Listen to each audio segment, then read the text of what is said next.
اعوذ باللہ من الشیطان الرجیم بسم اللہ الرحمن الرحیم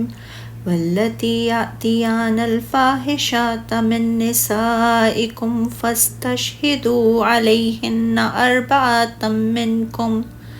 فإن شہدوا فأمسکوہن فی البیوت حتی یتوفہن الموت او یجعل اللہ لہن سبیلا واللذان یأتیانہا منکم فآذوہما فإن تابا وأصلحا فأعرضوا عنہما ان اللہ کان توابا رحیما۔ اور تمہاری عورتوں میں سے جو بے حیائی کا کام کریں تو تم ان پر اپنے میں سے 4 مرد گواہ ٹھہرا لو، پھر اگر وہ گواہی دیں تو ان عورتوں کو گھروں میں بند رکھو یہاں تک کہ انہیں موت آ جائے یا اللہ ان کے لیے کوئی راستہ نکال دے۔ اور تم میں سے جو 2 بے حیائی کا کام کریں تو ان کو ایذا دو، پھر اگر وہ توبہ کر کے اپنی اصلاح کر لیں تو ان سے درگزر کرو، بے شک اللہ بہت توبہ قبول کرنے والا بڑا مہربان ہے۔ ابتدائے اسلام میں حکم یہ تھا کہ جب کوئی عورت بدکاری کرے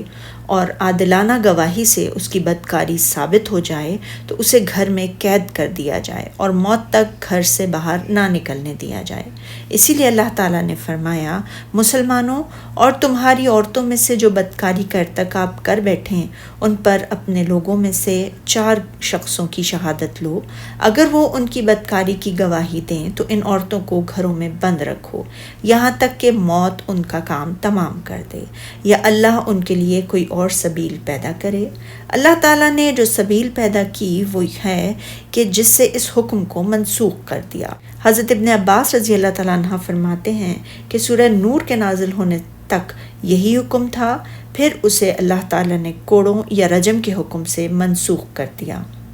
امام احمد رحمۃ اللہ علیہ نے حضرت عبادہ بن صامت رضی اللہ تعالیٰ عنہ کی روایت کو بیان کیا ہے کہ رسول اللہ صلی اللہ علیہ وسلم پر جب وحی نازل ہوتی تو وہ آپ پر اثر انداز ہوتی، آپ اس سے تکلیف محسوس فرماتے اور آپ کے چہرہ اقدس کا رنگ متغیر ہو جاتا۔ اللہ تعالیٰ نے ایک دن آپ پر وحی نازل فرمائی اور جب وحی کے نزول کے وقت کی کیفیت ختم ہو گئی تو آپ صلی اللہ علیہ وسلم نے فرمایا، مجھ سے لے لو، اللہ تعالیٰ نے ان کے لیے سبیل پیدا فرما دی ہے۔ اگر شادی شدہ مرد شادی شدہ عورت کے ساتھ اور کنواری کے ساتھ بدکاری کرے تو شادی شدہ مرد اور عورت کے لیے 100 کوڑے اور پتھروں کے ساتھ رجم کرنا ہے، اور کنوارے کے لیے 100 کوڑے اور 1 سال کے لیے جلاوطنی ہے۔ امام مسلم نے حضرت عبادہ بن صامت رضی اللہ تعالیٰ عنہ سے روایت کیا ہے کہ نبی اکرم صلی اللہ علیہ وسلم نے فرمایا، مجھ سے احکام سیکھ لو، اللہ تعالیٰ نے ان کے لیے سبیل پیدا فرما دی ہے، کنواری کے ساتھ بدکاری کرے تو ان میں سے ہر ایک کے لیے 100 کوڑے اور 1 سال کی جلاوطنی ہے، اور شادی شدہ کے ساتھ بدکاری کرے تو ان میں سے ہر ایک کے لیے 100 کوڑے اور رجم ہے۔ ارشاد باری تعالیٰ ہے، اور جو 2 تم میں سے بدکاری کریں تو ان کو ایذا دو۔ حضرت ابن عباس رضی اللہ تعالیٰ عنہ نے اس کی تفسیر بیان فرمائی ہے کہ انہیں گالی دے کر، آڑ دلا کر اور جوتوں سے مار کر ایذا دو۔ یہ حکم اسی طرح تھا حتیٰ کہ اللہ تعالیٰ نے اسے کوڑوں یا رجم کے حکم سے منسوخ کر دیا۔ حضرت ابن عباس سے روایت ہے کہ رسول اللہ صلی اللہ علیہ وسلم نے فرمایا، جنہیں قوم لوط کا سا عمل کرتے ہوئے پاؤ تو فاعل اور مفعول کو قتل کر دو۔